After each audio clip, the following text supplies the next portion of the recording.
I love it. I love it. I'm really stoked to be here. Yeah, like I said, I just recorded this podcast episode overlooking the ocean, hung out with some friends, had a lot of coffee. So I don't know if I'm just like really stoked to be here or if it was the Vietnamese coffee. I'm like, let's go. It's gonna be sick. A lot of you guys maybe have maybe been here all weekend, which is so sick. And if so, you may have seen some presenters that came in with beautiful aesthetic presentations and things like that.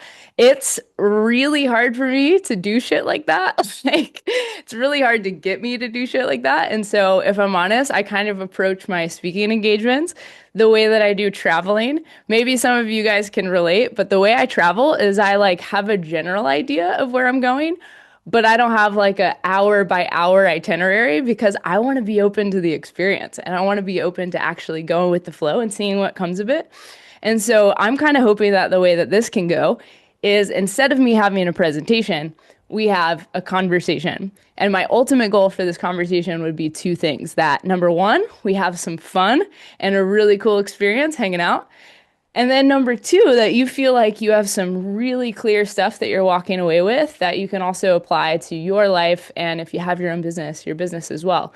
So if that's cool with you guys, I would love to, and I'll probably do a little bit of this throughout the time together. I'm just gonna ask you guys to engage with me and let me know you're still here. So drop your fave emoji in the chat if you're cool and down to just get down with a little conversation, that I don't need to have some presentation or anything, that we're down to just chat. Is that cool? Drop an emoji. Let's see it. What's your Okay, Emily.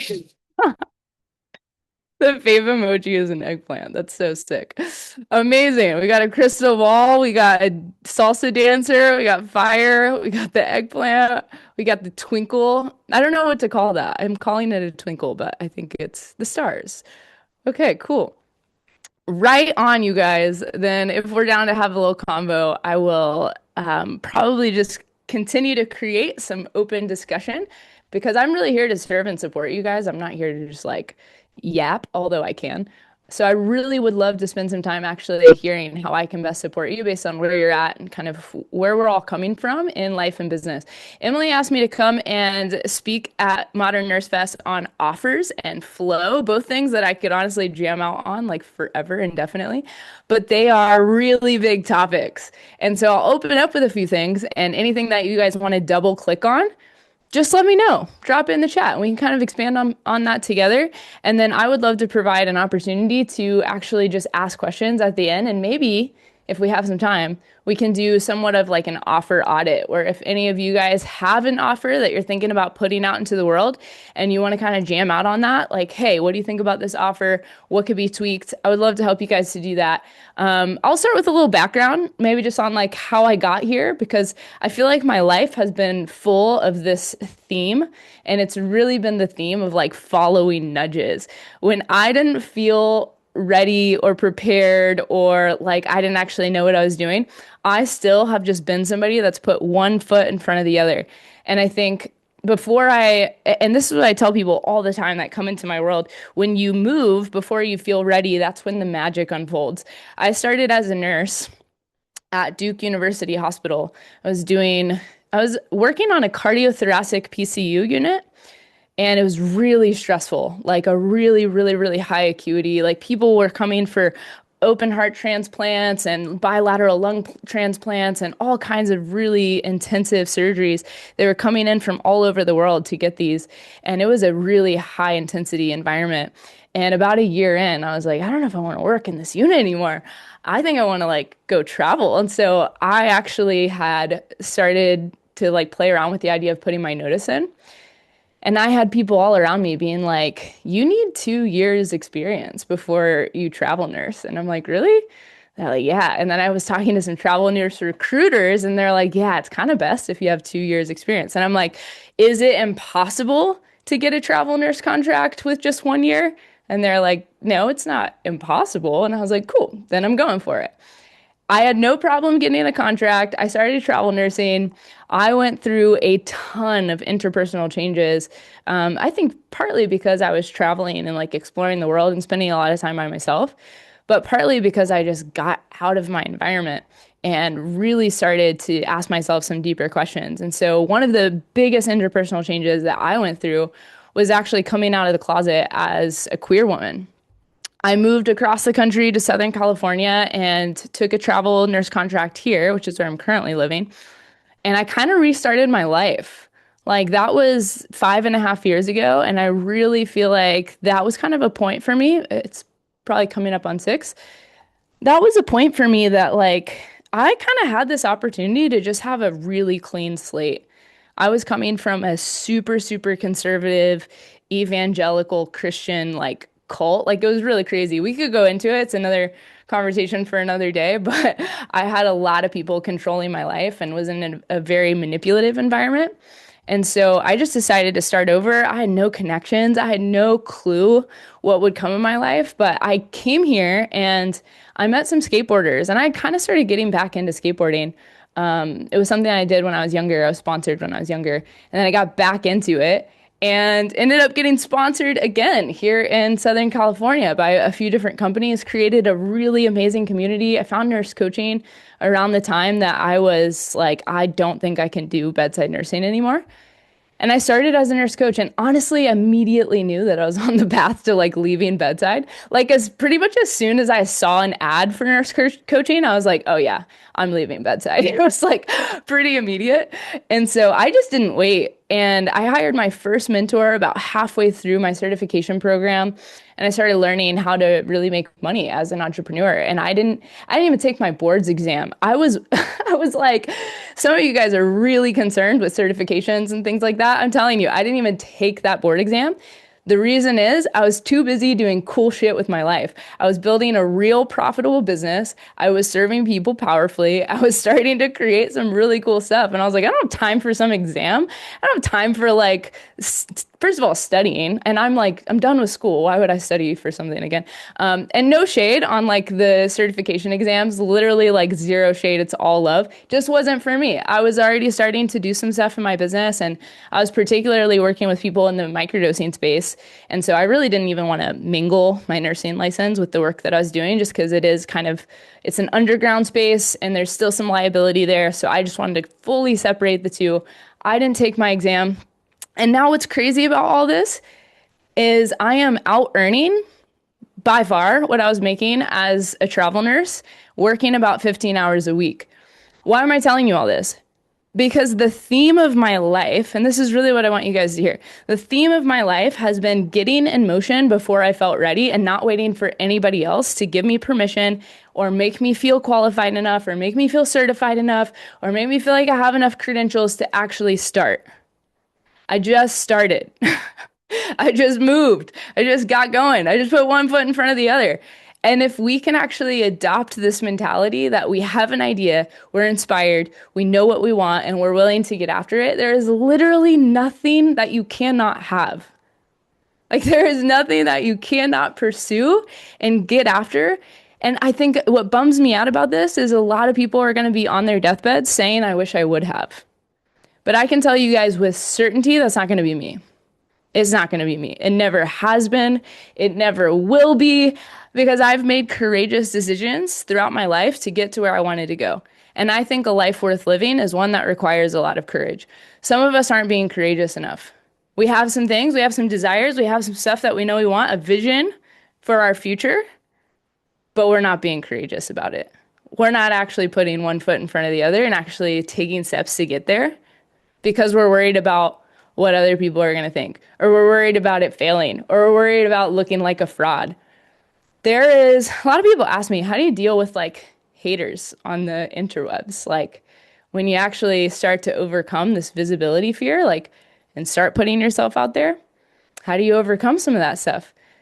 And I'm telling you, I feel like I get a lot less dysregulated by that stuff now, but that never goes away. One of the things that I have learned is to see all of that with such compassion. That like the people that are gonna give you shit, if any of you guys are listening to this and you're like, I know one of the things that holds me back is fear of visibility. Here's what I want to give you. A life worth living is one that requires a lot of courage If you are choosing to stay hidden, you are robbing the world of the possibility for us to experience the full expression of who you are. And that's literally what you're here for. It's literally what you're on this planet for, so that people can experience you, the full expression of you. And if you don't allow us to, that means you're robbing us of that. So I got, some kind of criticism on some video that I made. And I saw this comment yesterday, and the person was like, I don't know, I honestly forget how they framed it. And I was like, hey, dude, totally cool that you have your opinion, but I just want to let you know, like, it doesn't really help the world become a better place or an easier place to exist in by you just like putting out criticism and judgment. And I would assume that you are a good human being that wants to make the world a better place. So I would encourage you that if you don't have anything nice to say, maybe don't say anything at all. Some people's mamas didn't teach them that. Mine did. So I like to share that little lesson with other people if I can. So I just want to say all that to say that you will absolutely get some hate if you're living a life that is actually requiring courage. You will absolutely get criticism. You will absolutely fail. You will absolutely fall on your face and feel like an idiot at times. The first few times that I led a workshop, or tried to at least, that I was like putting on stuff in my business, I invited people to it. Oh, super stoked. And I hit the Zoom link, pops up, sitting there, I'm ready, got my presentation. This is when I used to make slides. I had everything set up. 5 minutes in, nobody was there. Okay, maybe everybody's running late. It's all good. 8 minutes in, nobody was there. 10 minutes in, I'm like, all right, I think nobody's coming. I think nobody is going to come to this workshop that I put on. And so what's funny about that is so many of us are afraid of stuff like that. They're like, what if nobody shows? What if it flops? Guess what? I've been there. Nobody showed. And I thought it was embarrassing. And then I went, wait a second. If nobody showed, nobody even knows that nobody showed. You know what I'm saying? Why I'm telling you all of this is because with 100% certainty, you will mess this up. You will fail. You will have to go through trial and error, learning, looking like an idiot, feeling like a fraud. And that is how you get to what you want. Everything that you want is on the other side of fear. Finding flow in your own life and business. I know that's kind of what I'm supposed to be talking about. Finding flow in your life and business is really just on the other side of being courageous with your decisions. Every damn time I have chosen to be courageous in the decisions that I make and put one foot in front of the other to get to where I want to go, I have come out on the other side like, holy shit, I can't believe this is my life. Like, this is crazy. I recently interviewed a client of mine who joined a microdosing experience that I ran years ago. And when she came to me, she said, I want to hit $40,000 months. I said, wow, let's do it. I said, it was a big goal and it really excited me. And I love working with go-getters that have huge visions. So the goal really excited me. And I started her on this microdosing protocol. And we started doing some deep work together around her relationship to money, her identity, creating flow in her own business. Long story short, about 8 weeks later, she hit her first 40K month in her own business, which was absolutely wild. And she's been doing that consistently ever since. It's been probably about a year and a half now. This past week, I interviewed her on my podcast. And you know what she talks about almost more than anything else when she talks about what it took for her to actually get here is putting the reps in, having more fun, and finding flow in her business. She stopped taking it so seriously and she just started having more fun with things. And then she felt like the energy of stepping into having more fun was the very thing that created this like magnetism that allowed her to make more sales. And sales became that much easier because people wanted to be around her. They wanted to talk to her on the phone. She's doing like life insurance. And so they wanted to spend time with her, talking to her on the phone because she was actually having fun with it. It wasn't from a place of obligation. It was from a place of, I want to serve people. I want to show up. I want to almost make this like a fun game. Not much changed about the strategy, but a lot changed in her energy. And if we can just for a second, maybe double click on infusing fun into our business really quick. I have this framework that I use in a 6-week microdosing slash business strategy program that I run. It's called Flow State. And flow is fire, liberation, ownership, and walk slash weave. Kind of talk about both those things. I want to talk about fire for a second. There's this old quote, and if you want to, a lot of this is going to start coming together, but if you guys want to know how to become people that are more magnetic, that when you put offers out into the world, people actually want to be around it, not just because it's a cool offer, but because you're a cool person that's doing cool shit. Here's the key. It's an old quote by a preacher from like the 1800s or something. It's light yourself on fire with passion, and people will come from miles to watch you burn. Light yourself on fire with passion, and people will come from miles to watch you burn.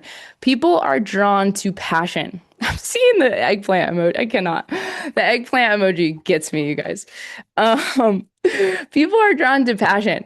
How many of us, just drop it in the chat, like give me a me or something, if you own your own business, if you have your own business or you're starting your own business or you've been running your own business, just drop it in the chat. Cool. All right, we got a few. Yes.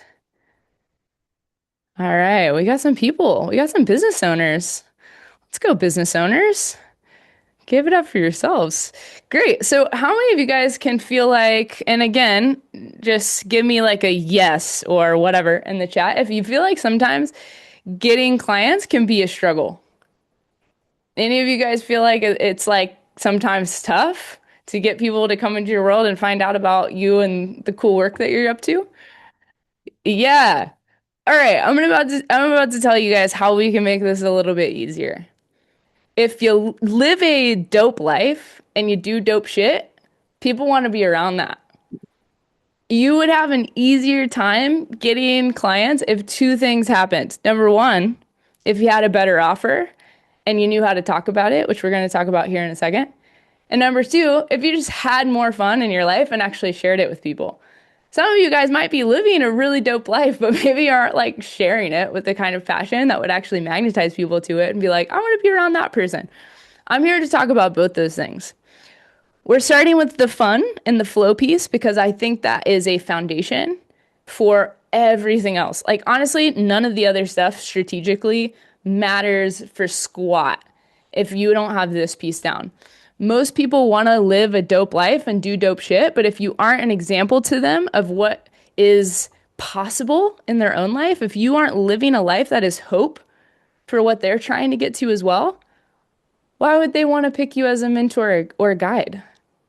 Like, we need to live lives that are hope for what is possible to our ideal prospects, that they can have this too, that they can create these kinds of transformations that we have been embodying.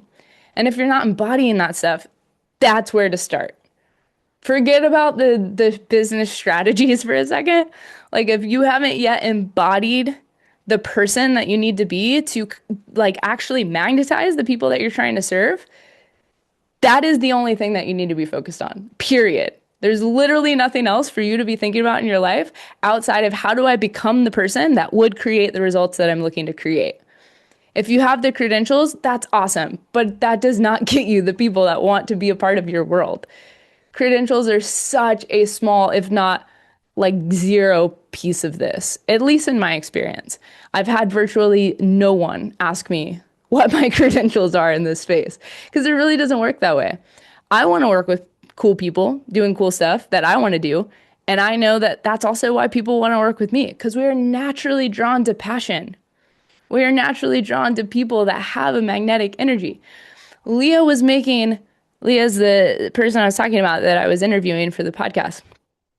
Leah was making more money when she started seeing business as just a fun game of showing up for people, serving people, hanging out, making connections. You guys want to know my business strategy? It's 4 parts, and feel free to write it down. They're pretty simple. 4-part series for Micah's business strategy. Follow what feels alive, serve people powerfully, make friends wherever I go, and have a hell of a lot of fun. That's my business strategy. Follow what feels alive, serve people, make friends, have fun. And I'm oversimplifying the fact that we also have to learn some of these other things, like, being able to market and creating offers that we can sell and things like that. And we can get to that stuff. But I'm telling you right now, literally none of it matters. If you aren't following what feels alive, serving people powerfully, making connections, making friends wherever you go, and having fun, none of the other stuff will matter. To me, business is literally just like a fun game of making friends and showing up for people.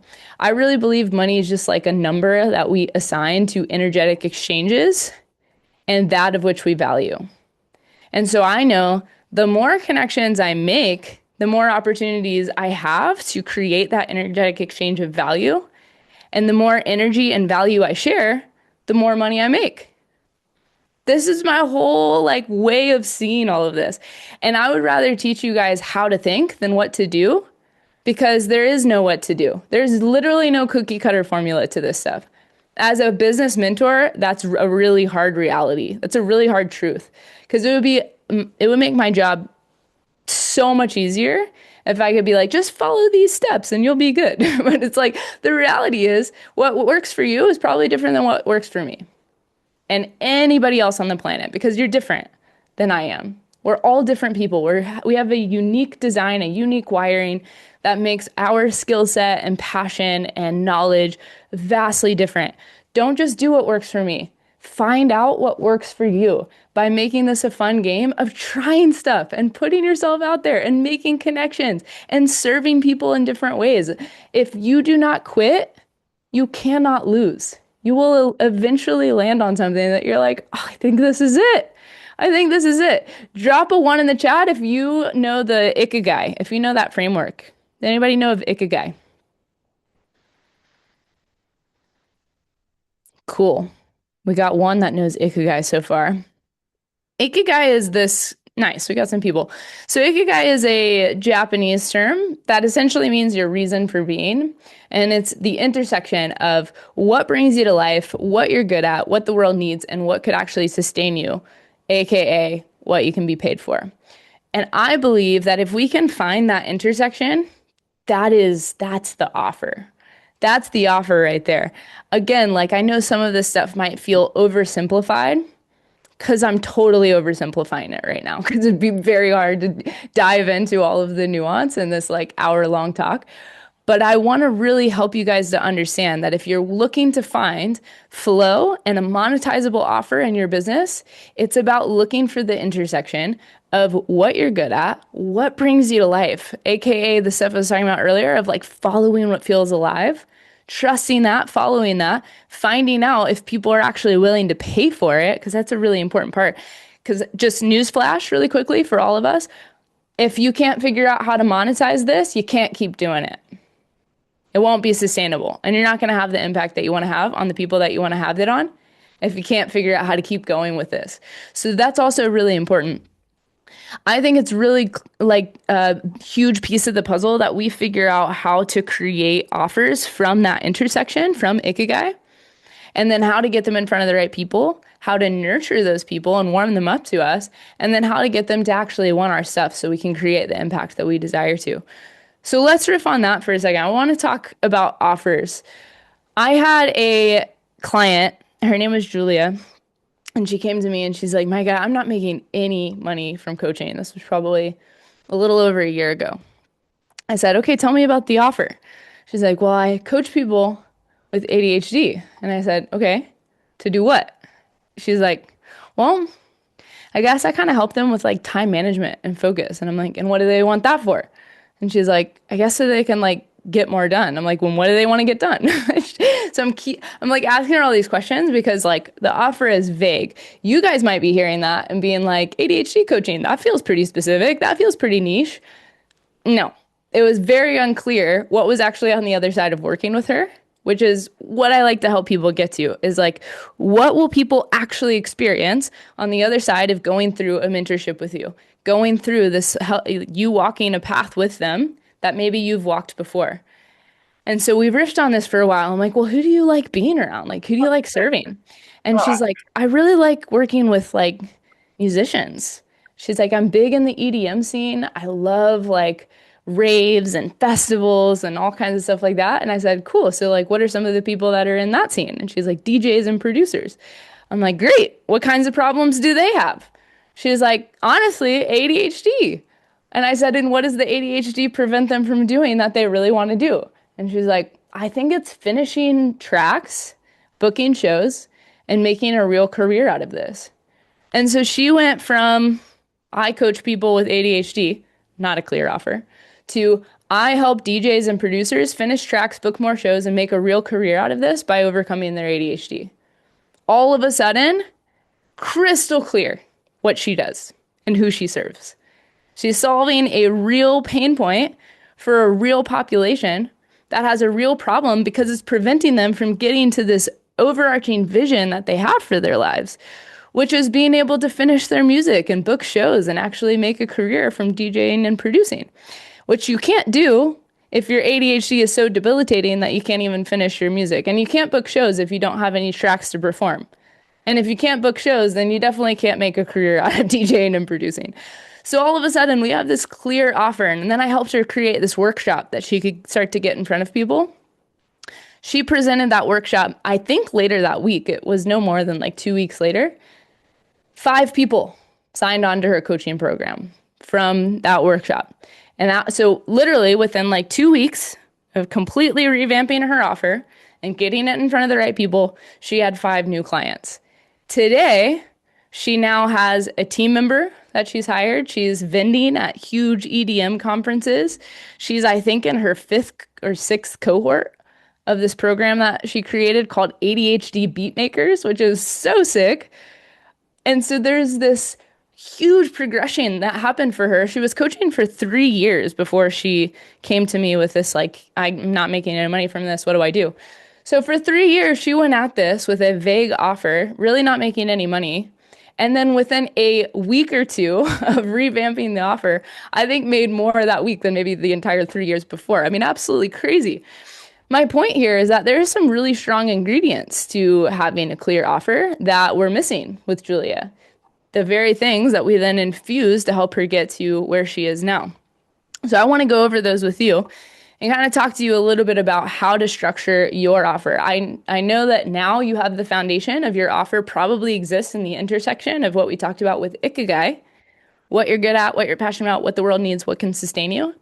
But then we need to start to get a little bit more detailed about it. The ingredients of a strong offer, and if you're taking notes, maybe these things would be good to write down. For a specific person, get really specific. We went from people with ADHD to DJs and producers with ADHD. You guys feel how much more specific that is? It's a specific person that wants a specific outcome. And then the offer should also have a time frame. Her offer was an 8-week program. So in 8 weeks, you go from not being able to finish any tracks, really not having any shows booked, to now you are a DJ and producer that has finished tracks, booked shows, and is making a real career out of this. She even incorporated some really cool stuff like collaborations, and she now hosts events where the students of her cohort can actually perform their music in front of each other. So fun what you can do with this stuff when you finally get specific about who it's for. So it's a specific person, specific outcome, specific time frame. And then here's the other thing. It needs to be unique.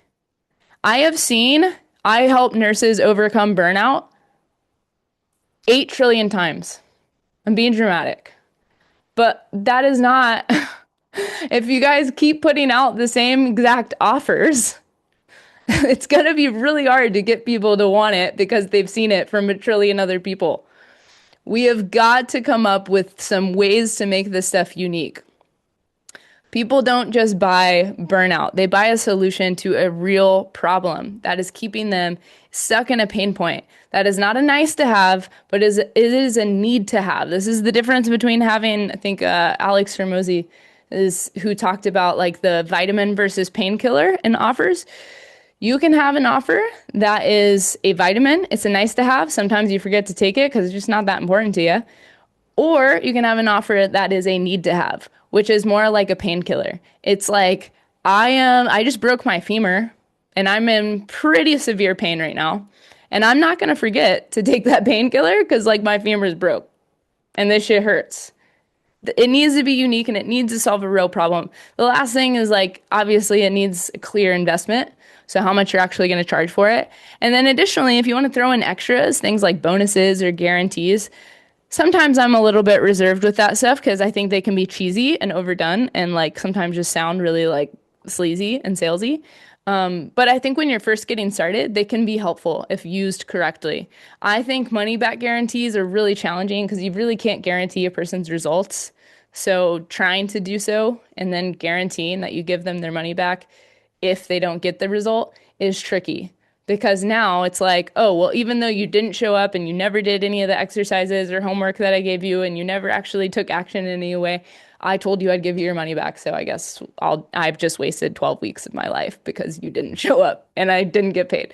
So I would really have some caution around that. But there are some really cool offers or guarantees that you can do that might incentivize people to take a chance on you when you're first getting started and don't have a lot of social proof to back up the work that you do, which might be I'll help you get here in this time frame, or I'll work with you until you do. So you're not having to give people's money back if they don't show up and they don't take action and things like that. But you are really showing people, I am serious about this. And I'm actually really confident that I can help you to get there. So I want to kind of walk you through. I might try to use this iPad that I have and give you a little bit of like I'm going to draw it out. I'm going to try to draw it out at least to give you a bit of a visual of what this can actually look like. So let's see if I can do this here. See if I can share this with you guys. And cool. Let's try this. Let's see. Do I have screen sharing permissions? Boom.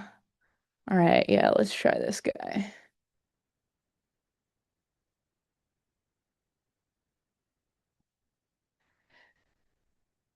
All right. You guys can see that, yeah? Just drop it in the chat. Can everybody see like a little whiteboard? Yes. Nice. Love to hear it. All right. So when you're thinking about your coaching offer, let me put this here.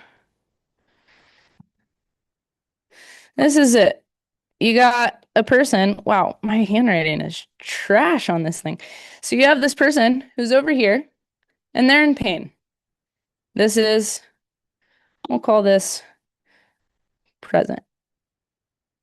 Where they are right now, presently, is in pain. And by the way, you won't actually know what this is or how to speak to it until you can figure out who it is that you're looking to serve. So the very first piece of this puzzle is figuring out who is it that you're looking to reach? Who is it that you want to serve? Get super clear on that because then you can start to do some market research around how to actually best support that person. What their challenges are, what their problems are, what their pain points are, how they talk about them so that in your marketing, you use the words, the phrases, the pain points that they are regurgitating back to you. So they're in pain. Where they want to get to is pleasure. As humans, we only make decisions from one of two places, to avoid pain or to pursue pleasure. Your offer needs to get them out of pain and into pleasure. If somebody has an extra 20 pounds that they feel like they're overweight, then you helping them get out of that pain of being overweight into the pleasure of being lighter is kind of the same thing. It's like, if I had my hand on a stove, I'm going to pull it away because yes, it's painful, but also I'm pursuing the relief of not being burned anymore. You want to think about what is the starting point that your person is coming from? What is their life circumstance that is making them feel like, man, something has got to change? And if it's a minor inconvenience, it's not a monetizable offer. I'll say that again. If it is a minor inconvenience and not a deeply painful problem, it is not a monetizable offer. It has to be something that people are actually willing to put in time, energy, effort, and investment into changing, or they will not change it. That's just human nature. We don't really like to change unless we're in a lot of pain. So what your offer is going to do is it's going to build a bridge. It's going to build a bridge from pain to pleasure, from where they are to where they want to be. And what you're going to do is create something that has some milestones to help them get there. So I'll use my situation, for example. I have a business strategy program. It's called Catalyst. Where people usually are when they're coming to me is, I've been at this, it's not working, I'm not getting paid, I don't really know what to do to get clients, et cetera, et cetera, et cetera. That's where they are. That's their present. And where they want to be is, I actually want to start getting paid to do what I love in this coaching practice, having the impact that I want to have on the people around me. Okay, great. That's where you want to be. What do we got to do to get there? Well, there's some core things that almost every person that comes into my world has. They have some identity blocks. They have some mindset, like mindset and identity blocks, I guess we'll kind of lump into one. And they also have skills and knowledge gaps. And so I have broken our program into 3 phases: become, create, and expand. And each of those phases overcomes a specific problem that I've seen in almost every single person that comes into my world. And as I'm starting to see, here's my market, here are the people that I'm looking to serve, here are the problems that they have, that means my offer needs to help them to overcome those problems. The challenges that they usually face are, again, identity, and then they don't know how to create, like ICPs, ideal client profiles. They don't know how to create offers. They don't know how to get those offers in front of the right people. They don't have the enrollment sales skills that is needed when they actually get somebody on a call. They don't know how to keep people for long periods of time. So what we're doing is, with each of those milestones, for me, it's actually just 3. It is become, create, and expand. And so each of the steps in our offer is helping them overcome a new set of problems that they have as they're getting closer and closer to their goal, which is over here. If you had, like, let's say you wanted to help stay-at-home moms lose weight, you would think about, okay, what are the core challenges that those stay-at-home moms probably have when it comes to them losing weight? Well, first of all, they probably feel like it's a time management thing, right? So you might say, okay, I'm going to help you to lose 15 pounds over the next 8 weeks without having to hit the gym every day, without even having to do this thing that you think you're going to have to do that is maybe going to keep you from feeling like this is something you should invest in. I'm going to help you do without that. So maybe you say, first thing that we work on is time management. Second thing we work on is sustainable exercise routines. Then we work on nutrition. Then we work on maybe maintenance. And that's those are the 4 like pillars or milestones. And eventually, as we work on all that stuff together, you are down 15 pounds. And you didn't even have to hit the gym every day. How crazy is that? So that is actually like the process of offer creation, is thinking about, okay, here's my person. Whoa, here's my person. Here's the pain that they're in. What would it take for me to help them get to where they want to be? What are the things that would need to be incorporated into my offer that would help them to feel seen, to feel understood, and to feel like, dude, I've got you? A lot of this comes from just doing market research. I recently had somebody in Nursepreneur Lab, our free community that Emily was sitting on earlier. I was giving her some suggestions around her offer. And I said, I think you need to do some value trade calls. And she says, what's a value trade call? And I said, oh man, I guess I should make a video on that. So I made a video on value trade calls. But I want to tell you guys about what these are, because they are incredibly important to do. When you figure out who it is that you want to serve, and you're like, all right, I think I want to serve firefighters that want to get shredded, or I think I want to serve stay-at-home moms, or I think I want to serve diabetics that want to lower their A1C naturally. Okay, cool. We've gotten clear on who you want to serve. Now you need to go to those people and you need to interview a bunch of them, but it needs to be a value trade. Like, they need to know what's in it for them. Most people need to know what's in it for them, right?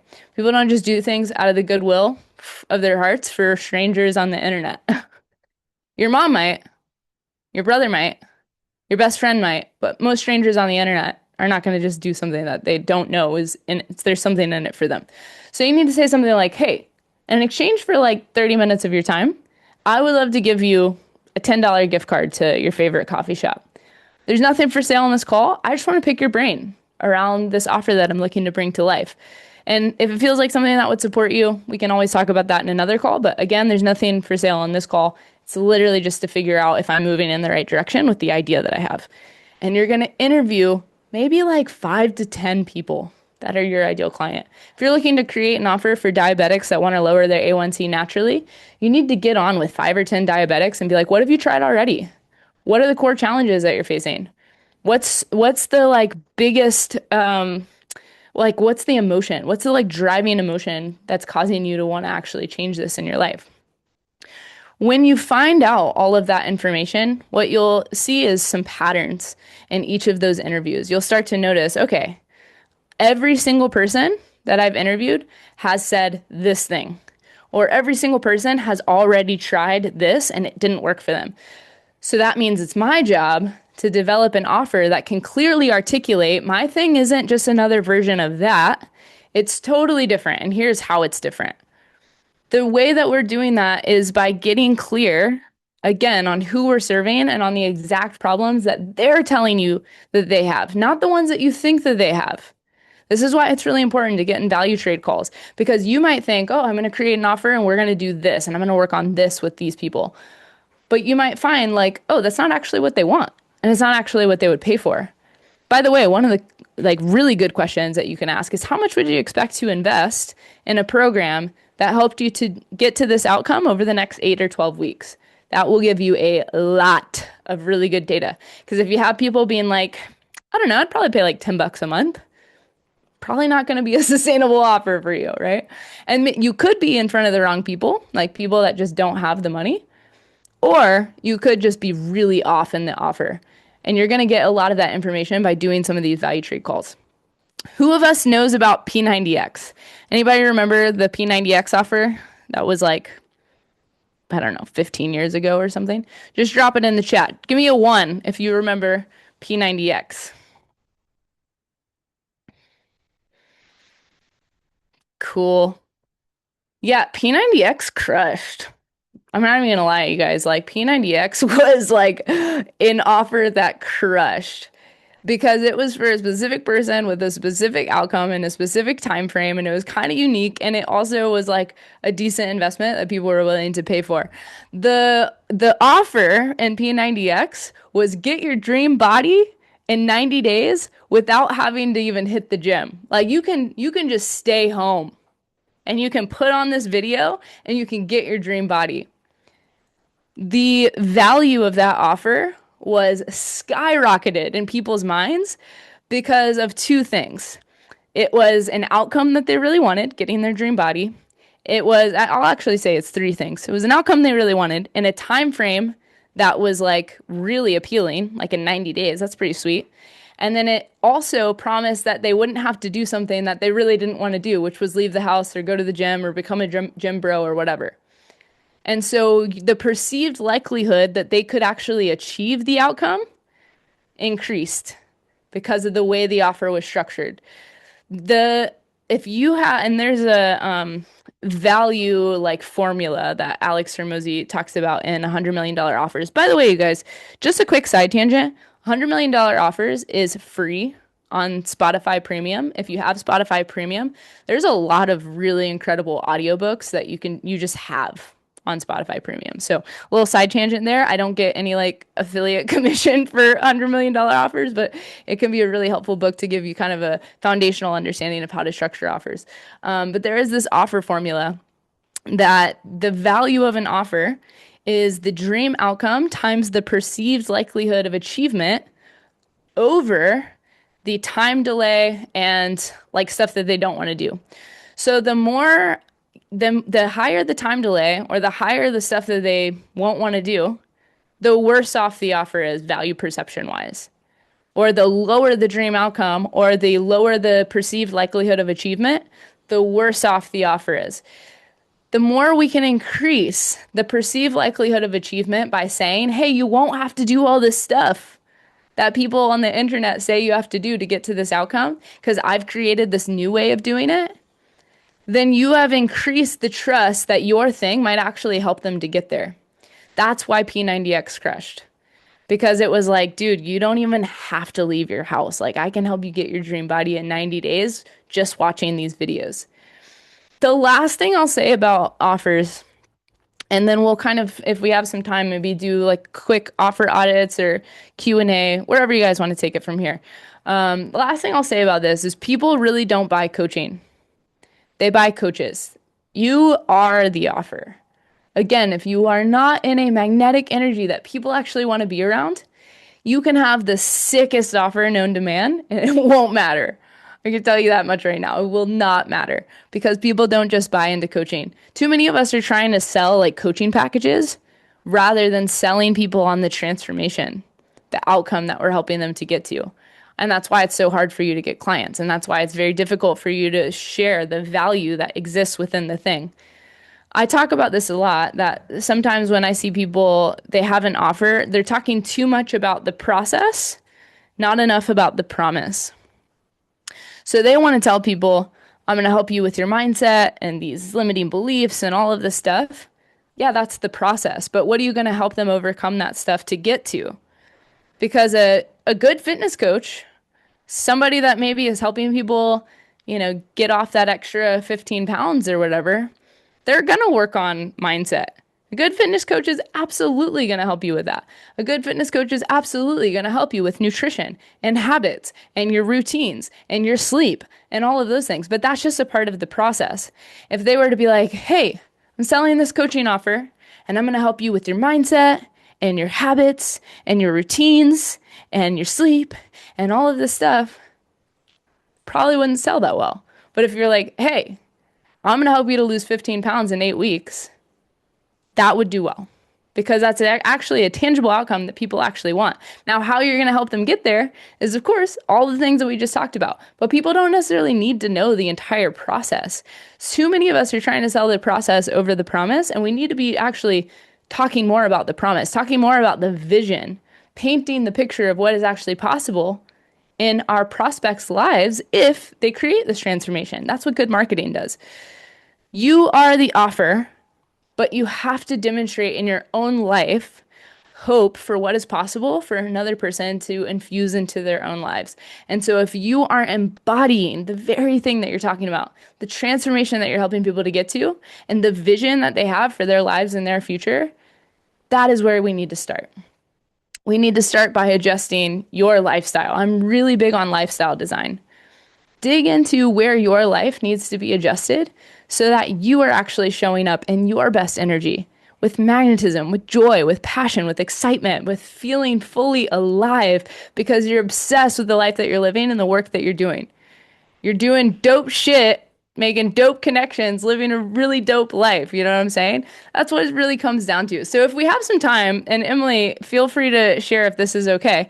I would love to just maybe do a quick rapid fire Q&A.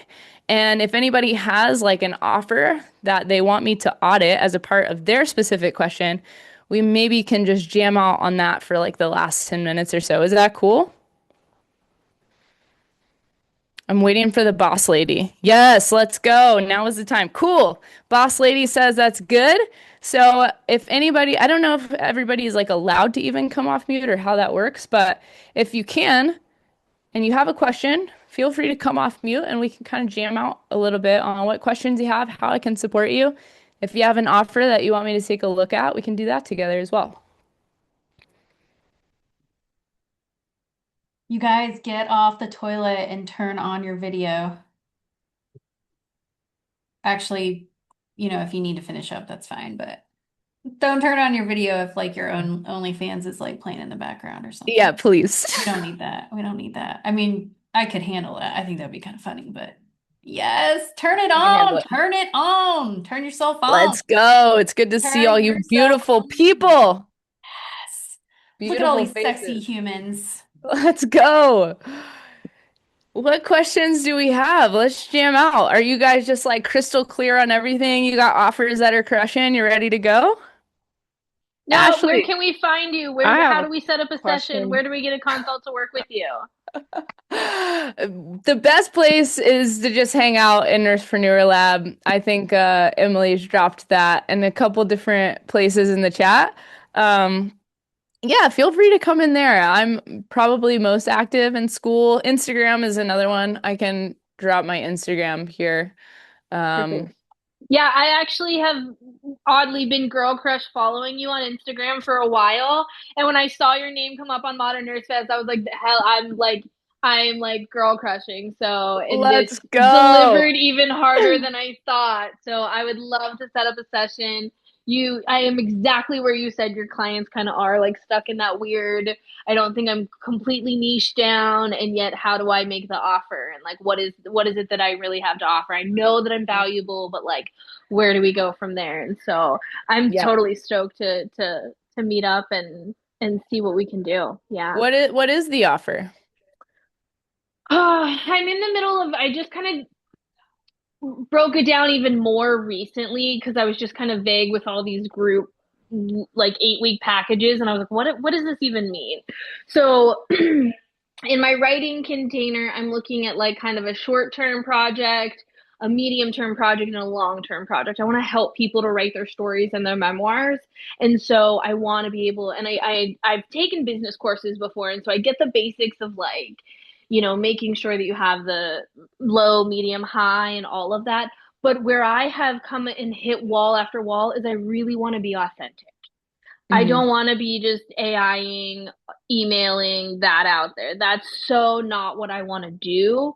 And so, like, I can take all the business courses I want, but unless someone, and you just show up so authentic in everything you're talking about. And, like, I do have this really cool, awesome life on the back end that, like, I don't really showcase. And it could exactly be what needs to be showcased to be like, hey, I get to write Yes. everywhere. So, like, this is what you should be doing. So, I think just right time, right place. You've inspired the heck out of me. Like no matter what, like if I never even wanted to meet with you again, I think I'd be inspired. But I'm totally Oh ready. yeah. I'm not going to take any more time because I want someone else to ask if they Yeah. want to. But like, so stoked that you're here. Thank you.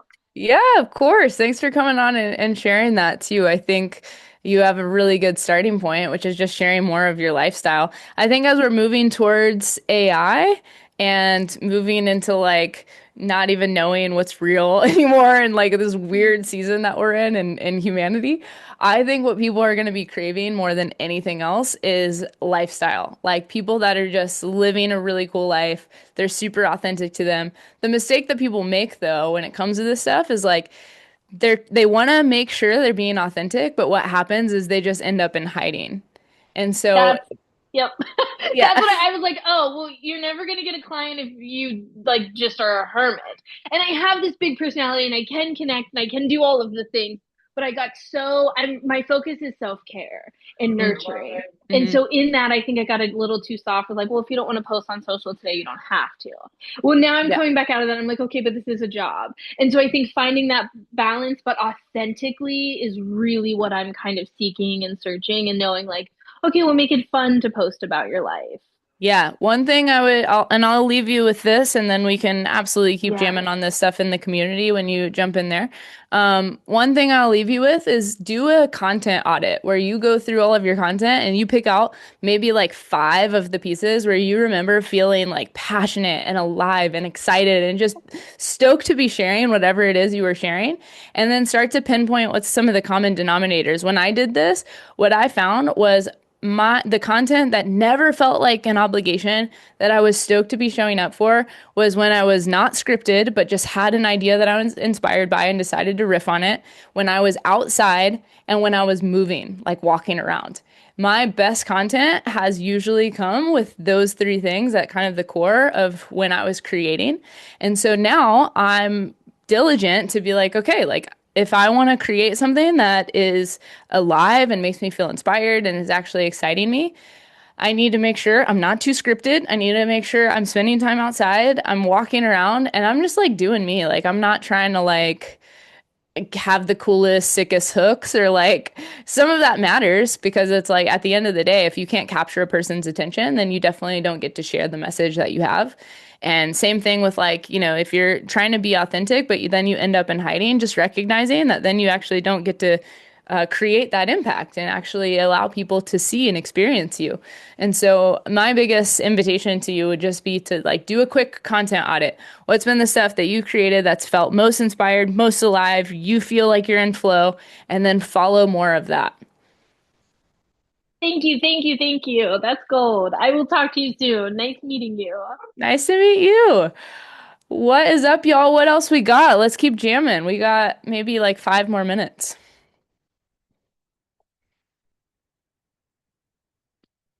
I have a Anybody else? question. So Yeah. I'm not sure like how specific I should get because I want to help women like get movement in and reconnect with nature and everything.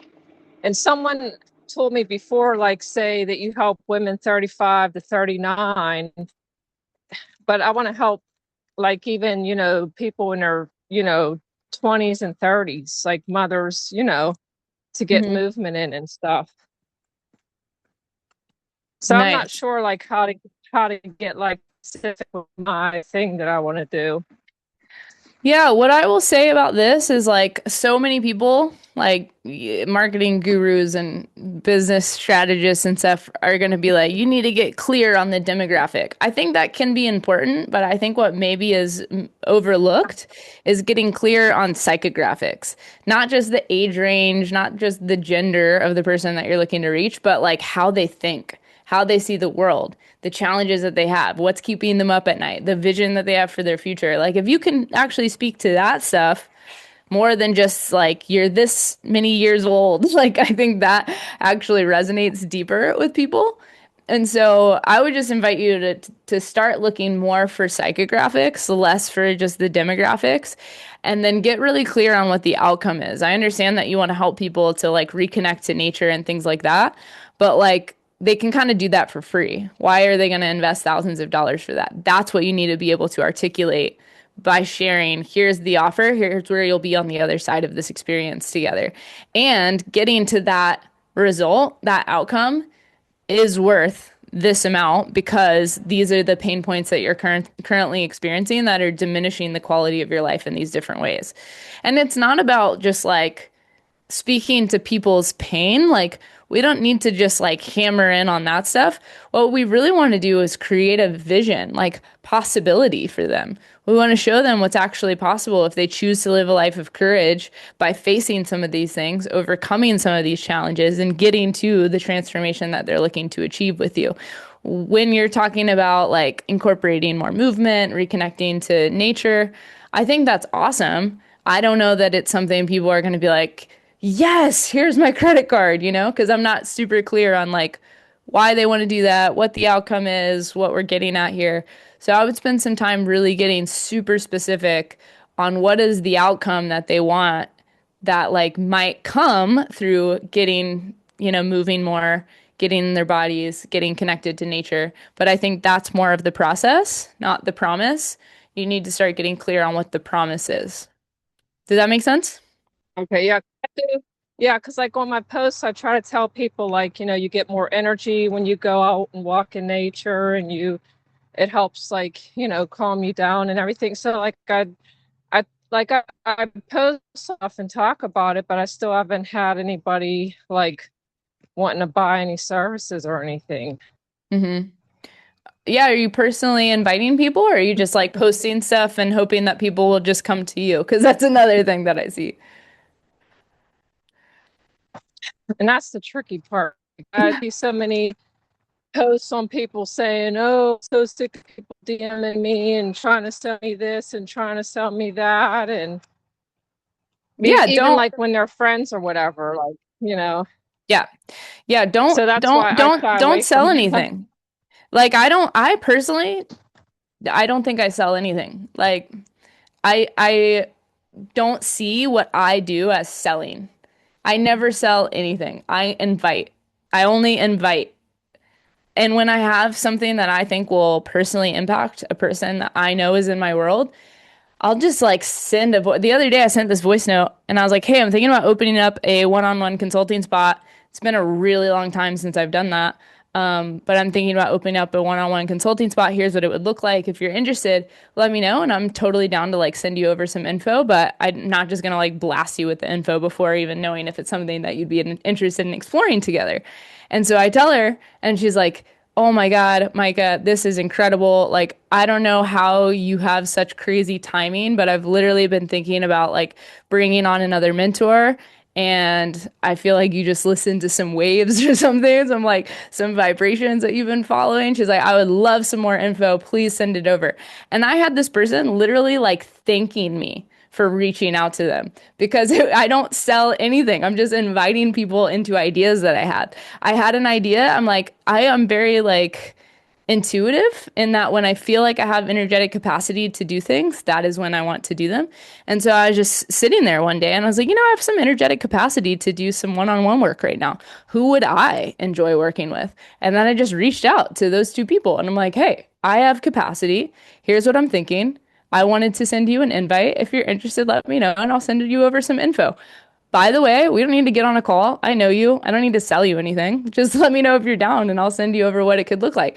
And then I sent them over a document and that's all it was. Like, it's not me jumping on a call and selling them on something. Now, granted, when people are first getting started, I do recommend that they get on calls with people just because you get so much value out of being in so many of those conversations.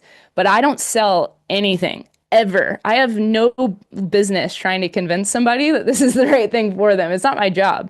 And I don't feel like it ever will be. So my whole thing is like, if I'm here to serve people and to do that powerfully, and I actually think what I am looking to create and the idea that I have will serve the person that I'm thinking about, then I will just say, hey, I wanted to invite you into this thing. I think it would actually help.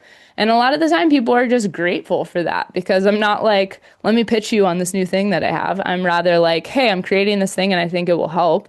If you're interested in exploring that, we can totally explore it. If you're not, I also respect that. I'm not gonna like push or pressure or convince anyone. And I don't think we have to push, pressure, or convince if we have a strong enough pull. So my whole thing is create such a strong magnetic pull that you never have to push.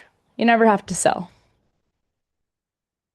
Okay. I mean, I know people like online have said I help them and I inspire them and everything, but I just I don't know. I just haven't had any luck with anybody like actually wanting to reach out and work or anything.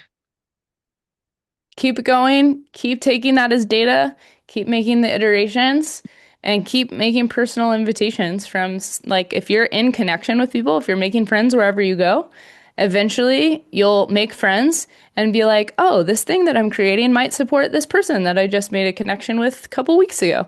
Let me reach back out to them and see if this is actually something that would benefit them. If not, no harm, no foul. But at least I put it out there. I Okay. have Thank you. I have negative 2 minutes left on my time. So thank you guys so much for being here, for joining me in a little convo on offers and flow. So grateful that I had this space opened up to me and got to share this with you guys. Appreciate you all. Thank you, Emily, for inviting me into Modern Nurse Fest. And I'm excited to see what keeps rocking and rolling with MNF. M&F bitches! Woo! Thank you. Thanks, Micah. You're amazing. Thank you guys. Amazing, amazing. All right, y'all.